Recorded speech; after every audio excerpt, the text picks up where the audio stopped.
Welcome to a special program being recorded at the headquarters of UPS Freight. My name is Bill Cassidy, and I'm Senior Editor at the Journal of Commerce. And I'm here this morning with Jack Holmes, President of UPS Freight, and J. Harwood Cochrane, the founder of Overnite Transportation, which is now UPS Freight, and a trucking pioneer who began trucking back in the Great Depression. I'd like to talk today about, the history of overnight freight, your career, Mr. Cochrane, but also the trucking industry today. Your perspective on trucking, you've seen the industry grow from almost its earliest days right through today's increasingly multimodal era of transportation. And you were involved in running trucking companies for, I believe, 70 years altogether? Just about, yes. Just about, and are still here to advise Jack Holmes at UPS Freight. Why don't we start with how you got started in trucking? Well, my father died when I was 16, and I came to Richmond and got a job driving a horse and wagon delivering milk. The day I was 18, they gave me a truck. So I stayed with the dairy 3.5 years, and I got used to driving a truck, and I run a lot of errands with a dairy truck for my customers. And it just kind of grew to me to be in trucking at some point. And I got an early start.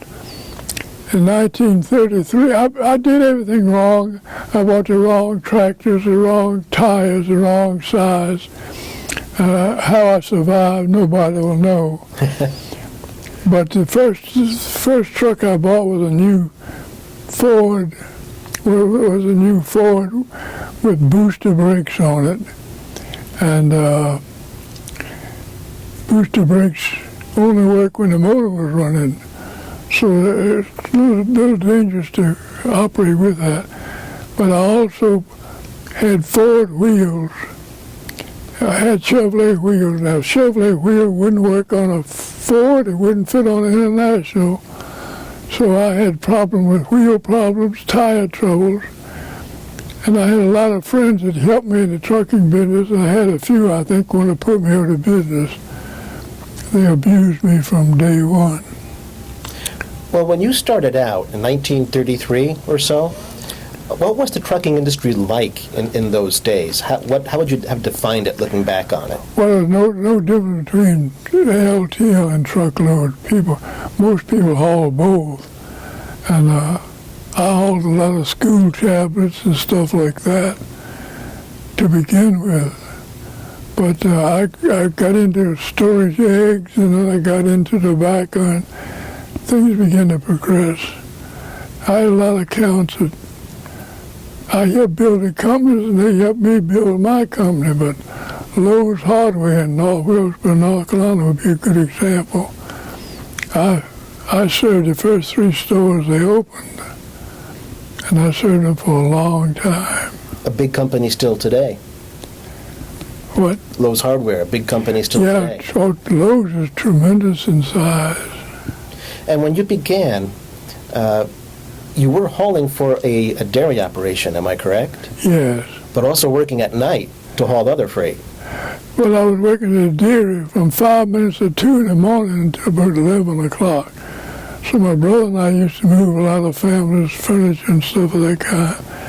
And I hauled a lot of fertilizer for a fertilizer company, points within 60 miles of Richmond. So we were working about 18 hours a day, the both of us.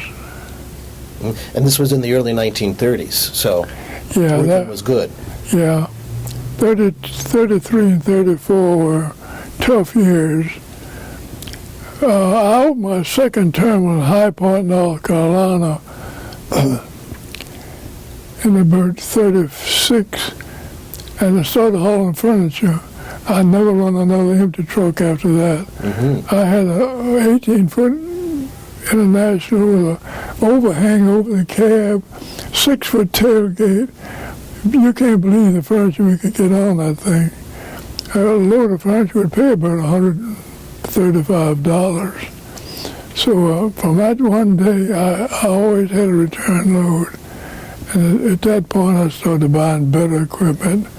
I was the first person in Virginia to buy tubeless tires. It almost bankrupted me. I was the first person in Virginia to buy Mack diesels, and that was a great improvement. Even though the diesel weighed so much more, you could haul about 1,500 pounds less. But the diesel truck worked out beautiful.